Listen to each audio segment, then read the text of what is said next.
Assalamualaikum warahmatullahi wabarakatuh. Baiklah, saya Irma Febrilia dengan NIM 2004-2221. Di sini akan menjelaskan materi 5 perencanaan pembangunan tentang strategi perencanaan pembangunan. Strategi dalam perencanaan pembangunan administrasi negara merujuk pada rencana tindakan yang disusun dan diimplementasikan oleh pemerintah atau lembaga administrasi negara untuk mencapai tujuan pembangunan yang telah ditetapkan. Strategi ini mencakup langkah-langkah yang akan diambil, alokasi sumber daya, serta mekanisme pengawasan dan evaluasi yang diperlukan untuk mencapai tujuan pembangunan yang diinginkan. Dalam perencanaan pembangunan nasional, terdapat dua langkah yang perlu dipertimbangkan. Yang pertama, menentukan strategi perencanaan pembangunan dengan menetapkan strategi dasar yang meliputi tujuan pembangunan nasional, penentuan sasaran umum pembangunan nasional, dan penentuan prioritas pembangunan.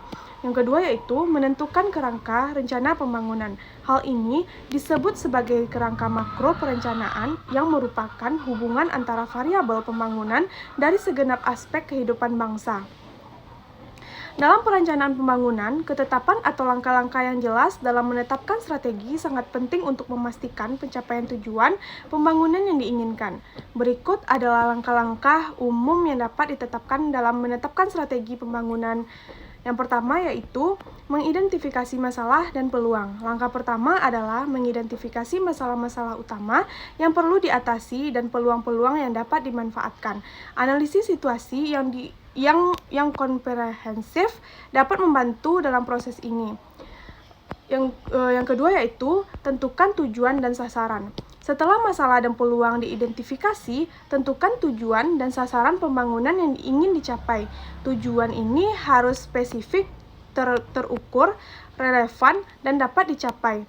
Yang ketiga yaitu analisis SWOT. Gunakan analisis SWOT untuk mengevaluasi kekuatan dan kelemahan internal serta peluang dan ancaman eksternal yang dapat mempengaruhi pencapaian tujuan pembangunan. Langkah yang selanjutnya yaitu pemilihan strategi. Berdasarkan hasil analisis SWOT dan pemahaman tentang masalah dan tujuan pembangunan, pilih strategi atau kombinasi strategi yang paling sesuai dengan mencapai tujuan tersebut. Yang selanjutnya yaitu setelah strategi ini dipilih, prioritaskan program-program dan proyek-proyek yang harus dilaksanakan untuk mendukung strategi tersebut. Yang selanjutnya, tentukan alokasi sumber daya yang diperlukan untuk mendukung pelaksanaan program dan proyek tersebut. Yang selanjutnya, buat rencana tindakan yang merinci langkah-langkah konkret yang harus diambil untuk melaksanakan program atau proyek yang telah diprioritaskan. Yang selanjutnya, koordinasikan dengan berbagai pelaku kepentingan yang terlibat dalam pelaksanaan strategi tersebut. Yang terakhir yaitu monitoring atau evaluasi. Pantau kemajuan pelaksanaan program dan proyek secara teratur. Gunakan indikator kinerja yang telah ditetapkan untuk mengukur pencapaian tujuan pembangunan.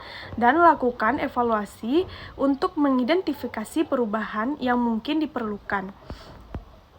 Jika diperlukan, lakukan penyesuaian terhadap strategi dan perencanaan tindakan berdasarkan hasil monitoring dan evaluasi tersebut. Baiklah, sekian yang dapat saya sampaikan. Mohon maaf jika ada kesalahan. Assalamualaikum warahmatullahi wabarakatuh.